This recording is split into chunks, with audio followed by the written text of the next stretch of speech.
அனைவருக்கும் வணக்கம். Welcome to Dharma academy. இன்னைக்கு இந்த வீடியோவில் நம்ம பார்க்க போகிறது டிஎன்பிஎஸ்சி குரூப் 2 2A மற்றும் குரூப் 4 எக்ஸாம் 2026க்கு எப்படி நம்ம ப்ரிப்பேர் ஆகிறது அப்படிங்கிறது தான் பார்க்க போகிறோம். இந்த வீடியோ முக்கியமாக ஃப்ரெஷராக இருக்கிற ஸ்டூடெண்ட்டுக்காக தான். ஓகேங்களா? நீங்கள் ஆல்ரெடி படிச்சுக்கிட்டு இருந்தீங்க அப்படின்னா இந்த மெத்தடை ஒரு தடவை பாருங்கள். உங்களுக்கு பிடிச்சிருந்தா இதை ஃபாலோ பண்ணிக்கோங்க. ஓகேவா? வீடியோவை ஃபுல்லாக ஸ்கிப் பண்ணாமல் பாருங்கள், உங்களுக்கு பயனுள்ளதாக இருக்கும். வீடியோ பிடிச்சிருந்தா ஒரு லைக் பண்ணிவிட்டு சேனலை சப்ஸ்கிரைப் பண்ணி வச்சுக்கோங்க. வீடியோக்குள்ளே போகிறதுக்கு முன்னாடி உங்ககிட்ட ஒரு கொஷின் கேட்குறேன், எல்லாருமே ஆன்சர் பண்ணுங்கள். ஆல்ரெடி நீங்கள் எக்ஸாம் எழுதிருந்தீங்க அப்படின்னா இந்த குரூப் 4ல் என்ன ஸ்கோர் பண்ணீங்க, அடுத்த குரூப் 4ல் என்ன ஸ்கோர் பண்ணலாம் அப்படின்னு எய்ம் பண்ணியிருக்கீங்க அப்படிங்கிறத கமெண்ட்ஸில் சொல்லுங்கள். ஃப்ரெஷர் ஸ்டூடெண்ட்டாக இருந்தீங்க அப்படின்னா அடுத்த குரூப் 4ல் உங்களுடைய எய்ம் என்ன அப்படிங்கிறத மட்டும் கமெண்ட்டில் சொல்லுங்கள். ஓகேவா? வீடியோக்குள்ளே போயிடலாம். ஸோ நிறைய வீடியோ பார்த்துருப்பீங்க. எப்படி சொல்கிறதுனா, குரூப் 4க்கு ஸ்ட்ராட்டஜி அப்படின்ட்டு இந்த புக்கு படிங்க, இவ்வளோ படிங்க, இவ்வளோ நேரம் படிங்க அப்படின்னு நிறையாவுக்கு சொல்லியிருப்பாங்க. ஓகேங்களா? ஸோ அது மாதிரிலாம் நம்ம பார்க்க போகிறதில்ல. ஷார்ட்டாக ரொம்ப ரொம்ப இம்பார்ட்டண்டான பாயிண்ட்ஸை மட்டும் தான் நம்ம பார்க்க போகிறோம். ஓகேங்களா? ஸோ ஃபஸ்ட்டு நமக்கு போர்ஷன் என்ன அப்படிங்கிறத சிம்பிளாக சொல்லிடுறேன். உங்களுக்கு தெரியும், இருந்தாலும் நான் ஒன்ஸ் சொல்லிடுறேன். ஓகேவா? ஸோ நமக்கு போர்ஷன் அப்படின்னு எடுத்துக்கிட்டிங்கன்னா 3ஆக பிரிக்கலாம். ஒன்று தமிழ். ஓகேங்களா? ஒன்று தமிழ் இருக்கும், இன்னொன்று பார்த்தீங்கன்னா ஜிஎஸ்ல ஜிகே போர்ஷன் இருக்கும், அடுத்தது மேக்ஸ் இருக்கும். ஸோ இதில் உங்களுக்கு 100 இருக்கும். அடுத்தது ஜிகே அப்படின்னு எடுத்துக்கிட்டிங்கன்னா ஒரு 75 வச்சுக்கோங்க, மேக்ஸில் ஒரு 25. இதுதான் நமக்கு வந்து பேசிக்கான ஒரு ஃபார்மெட்டு. இப்போ ஆல்ரெடி படிச்சுக்கிட்டு இருந்த நீங்கள் படிச்சுக்கிட்டு இருக்க மெத்தடில் கரெக்டாக போயிட்டு இருப்பீங்க. புதுசாக வரவங்களுக்கு எதை படிக்கிறது அப்படிங்கிறது ஒரு குழப்பமாக இருக்கும். ஏன்னா போன குரூப் 4ல் பார்த்தீங்கன்னா ரொம்ப ஓல்டு புக்கிலலாம் கேட்டாங்க. ஓகேங்களா? அதனால நிறைய புத்தகம் படிக்கணும், அவுட் ஆஃப் சிலபஸ்லேருந்து நிறைய வரும் அப்படிங்கிற மாதிரி ஒரு ரூமர் இருக்குது. ஸோ ரூமர் ஒரு பக்கம் இருக்கட்டும். நம்ம என்ன பண்ண போகிறோம் அப்படின்னா, நம்ம இப்போ தான் புதுசாக படிக்க வர போகிறோம். அதனால் நம்மளுடைய பேஸ்மெண்ட்டை வந்து நம்ம ஸ்ட்ராங்காக போடணும். நம்மளுடைய பேஸ்மெண்ட்டை வந்து ரொம்ப ஸ்ட்ராங்காக போடணும். அப்போ அந்த ஸ்ட்ராங்காக போடணும் அப்படிங்கிறது எதுக்காகனா, அப்போ தான் நமக்கு ஒரு நம்பிக்கை வரும். இந்த எக்ஸாம் வந்து ஈஸியாக தான் நம்ம கிளியர் பண்ணலாம், 2026 நமக்கானது தான் அப்படிங்கிற ஒரு நம்பிக்கை வரணும்னா நம்மளுடைய பேஸ்மெண்ட் ரொம்ப ஸ்ட்ராங்காக இருக்கணும். அப்போ பேஸ்மெண்ட் ஸ்ட்ராங்காக இருக்கிறதுக்கு என்னென்ன பண்ணணும் அப்படிங்கிறத நான் சொல்கிறேன். ஓகேங்களா? ஸோ ஃபஸ்ட்டு நான் இப்போ தான் ஃப்ரெஷருங்க, புதுசாக படிக்க வரேன். என்ன படிக்கணும் அப்படின்னா, ஸ்கூல் புக்கு ஃபஸ்ட்டு படிங்க. ஓகேங்களா? ஃபஸ்ட்டு ஸ்கூல் புக்கு தான் படிக்கணும். ஸோ அந்த ஸ்கூல் புக்லேயும் நீங்கள் எதை ஃபஸ்ட்டு படிக்கணும் அப்படின்னா, 6th தான் ஸ்டார்ட் பண்ணணும். 10th வரைக்கும் முதல்ல கம்ப்ளீட் பண்ணணும். 6th தான் படிக்கணும். எடுத்தோடனே 10th புக்கு படிக்கிறதோ இல்லை 11th 12th படிக்கிறதோ இருக்கக்கூடாது. முதல்ல 6th book, 7th book, 8th book, 9th 10th போங்க. அதுக்கப்புறம் 11th 12th படிக்கணும். அதுக்கப்புறம் தான் 11th 12th. அதை நான் கடைசியாக சொல்லலான்னு பார்த்தா இப்பயே சொல்லிடுறேன். ஓகேங்களா? ஸோ இந்த ஆர்டரில் தான் படிக்கணும். அதில் ஆனால் முதல்ல 6th to 10th ஃபுல்லாக முடிச்சிடணும். ஓகேங்களா? ஸோ அது என்னென்ன படிக்கணும் இப்போ பார்த்தீங்க அப்படின்னா, ஒரு பிளான் போட்டுக்கோங்க.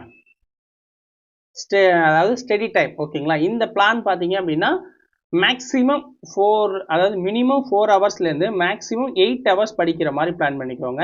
இதுக்கு மேலே படிச்சிங்கன்னா சூப்பர் தான். ஆனால் மினிமம் 4 மணி நேரமாவது படிக்கணும். ஒரு 8 மணி நேரம் வரைக்கும் படிக்கலாம். அதுக்கு மேலே படிக்கிறவங்க சூப்பர். அது அவங்கவுங்களுடைய தனிப்பட்ட விருப்பம், நேரம் வந்து அவங்க படிக்கிறதுக்காக மட்டும்தான் இருப்பாங்க, வேலைக்கு போகாமல். ஸோ அது மாதிரி இருக்கவங்க கூடுதலாக கூட படிக்கலாம். இந்த 4 மணி நேரம் படிக்கிறவங்க என்ன பண்ணணும் அப்படின்னா, அப்போ 1 ஹவர் தமிழ் படிக்கணும் அப்படின்னு வச்சுக்கோங்க. ஓகேங்களா? ஸோ அடுத்தது ஜிகே வந்து ரொம்ப அதிகமான போர்ஷன். அதுக்கு ஒரு 1.5 மணி நேரத்தை ஒதுக்கிங்க. 1.5 மணி நேரம் ஜிகேவுக்காக ஒதுக்கிக்கோங்க. ஓகேங்களா? அடுத்தது 1 மணி நேரம் மேக்ஸ் படிங்க. ஒரு 1/2 hour ஆச்சும் டெய்லி சிஏ பாருங்க. மந்த்லி சிஏ படிக்கிறதா இருக்கலாம், அன்னன்னைக்கு உண்டான கரண்ட் அஃபேர்ஸ் என்னன்னு தெரிஞ்சுக்கிறதா இருக்கலாம். இது ரெகுலராக ஃபாலோ பண்ணிக்கோங்க. ஓகேங்களா? ஸோ இப்போ 4 மணி நேரத்துக்கு உண்டான ஷெடியூல் இது. இதுவே நான் வந்து 8 மணி நேரம் படிப்பேன் அப்படின்னா இதை அப்படியே டபுள் பண்ணிக்கோங்க. 2 மணி நேரம் தமிழ் படிங்க, ஒரு 3 மணி நேரம் ஜிகே படிங்க, ஒரு 2 மணி நேரம் மேக்ஸு, 1 மணி நேரம் சிஏ பார்க்குறது. இதை ரொட்டீனாக வச்சுக்கோங்க. ஓகேங்களா? இதுதான் ரொம்ப மெயின் ஃபோக்கஸ். இப்போ நான் வந்து மெட்டீரியல் என்னென்ன படிக்கணும் சார் அப்படின்னா, மெட்டீரியல் உங்களுக்கு ஸ்கூல் புக்கு தாங்க. ஓகேங்களா? மெட்டீரியல் உங்களுக்கு ஸ்கூல் புக்கு தான் வரப்போகுது. மெட்டீரியல் அப்படிங்கிறது உங்களுக்கு ஸ்கூல் புக்கை தான் கொடுக்க போகிறேன். அதை முதல்ல படித்து உங்களோட ஃபவுண்டேஷனை ஸ்ட்ராங் பண்ணுங்கள். அடுத்தது கவர்மெண்ட் மெட்டீரியல் இருக்குது. ஸ்கூல் புக்குக்கு அப்புறம் கவர்மெண்ட் மெட்டீரியல் இருக்குது. அதையும் படிச்சிங்கன்னா அந்த முக்கியமான டாபிக்ஸ் எல்லாம் அவங்களே வந்து டேபிள் போட்டுலாம் கொடுத்துருக்காங்க. அப்போ அதையும் நம்ம வந்து பார்த்து முடிச்சுக்கலாம். இது நம்ம டெலகிராம் சேனலில் கவர்மெண்ட் மெட்டீரியல் ஃபுல்லாக கொடுத்துட்டோம். ஓகேங்களா, அதை பார்த்துக்கலாம். அதுக்கப்புறம் வேணா ஏதாவது அகாடமி புக்ஸை வந்து நம்ம படிக்கலாம். ஸோ இந்த புக்ஸ் எல்லாம் முடிச்சிட்டிங்களா, அதுக்கப்புறம் டெஸ்ட் போடணும். இப்போ டெஸ்ட் போடுறதுக்கு டெஸ்ட் பேஜில் நீங்கள் ஜாயின் பண்ணலாம். எனி அகாடமி ஓகேங்களா, இல்லை ஃப்ரீ டெஸ்ட் பேஜில் ஜாயின் பண்ணிக்கலாம். அடுத்தது கொஷின் பேங்க்ஸ் ரொம்ப மஸ்ட்டு. ஓகேங்களா, கொஷின் பேங்க்ஸ் வந்து எல்லாருக்கிட்டையும் வாங்கிக்கோங்க. ஸோ கொஷின் பேங்க்ஸ் வச்சு இந்த இது ப்ராக்டிஸ் பண்ண ரிவிஷன் பண்ண பயன்படுத்திக்கோங்க. டெஸ்ட் பேட்சை அப்பப்போ படிச்சுட்டு டெஸ்ட் போட பயன்படுத்திக்கோங்க. ஓகேங்களா, ஸோ அதுக்கப்புறம் ப்ரீவியஸ் இயர் கொஷின் பேப்பரையும் பயன்படுத்திக்கோங்க. ப்ரீவியஸ் இயர் கொஷின் பேப்பரையும் நீங்கள் வந்து ரெகுலராக டெஸ்ட் போட கற்றுக்கோங்க. இப்போ இது வந்து ஒரு வீக் அப்படின்னு வச்சுக்கோங்க. இதை வந்து டெய்லி படிக்கிறீங்க. ஆனால் டெய்லி டெஸ்ட் போட வேணாம், வீக்லி ஒரு 2 அல்லது 3 டெஸ்ட் போடுங்க.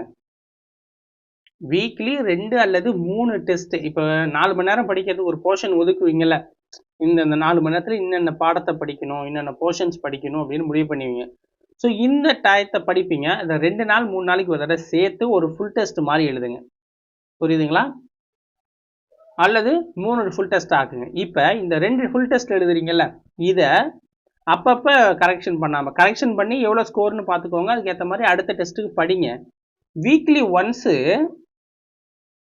இந்த ராங்காக ஆன்சர் பண்ணுவீங்கல்ல, இப்போ எக்ஸாம்பிள் 200 கொஷின் இருக்கிற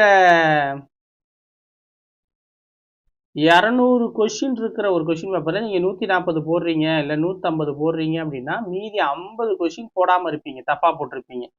இந்த 50 கொஷினை இந்த ஃப்ளூக் அடித்ததையும் நீங்கள் வந்து படிக்கணும். ஓகேங்களா, அதை பார்த்துக்கோங்க. ஃப்ளூக் அடிக்கிறதுல நம்ம ரைட்டாக போட்டோன்னு நினைக்கக்கூடாது. இந்த 50 கொஷின் இருக்குல்ல, இந்த 50 கொஷினை ஒவ்வொன்றா உட்காந்து ஸ்கூல் புக்கில் தான் தேடணும். ஸ்கூல் புக்கில் வந்து ஏன் ரேங்க் ஆச்சு, இதோட துணை கேள்வி என்ன, எப்படி கொஷின் கேட்டிருக்காங்க, நம்ம இந்த போர்ஷன் படிச்சிருக்கோமாங்கிறத ஒரு செல்ஃப் அனலைஸ் பண்ணுங்க. ஓகேங்களா, இதுதான் மெயினான ஒரு பாயிண்ட்டு. ஸோ இதை பண்ணிக்கிட்டிங்கனாலே மேக்ஸிமம் போதுமானதாக இருக்கும். அவ்வளோதான், சிம்பிளான விஷயந்தான். இந்த சிலபஸை டவுன்லோட் பண்ணு இதெல்லாம் வேண்டாம். புக்கை எடுங்க, முதல்ல ஃபவுண்டேஷனை ஸ்ட்ராங் பண்ணுங்கள், அதுக்கப்புறம் அவுட் ஆஃப் சிலபஸை நம்ம தேடி படிச்சுக்கலாம். ஓகேவா, ஸோ அதுதான், வேறு ஒன்றும் இதில் வந்து புதுசாக ஒன்றும் படிக்க போகிறதில்ல. ஃபாலோ பண்ணிக்கோங்க.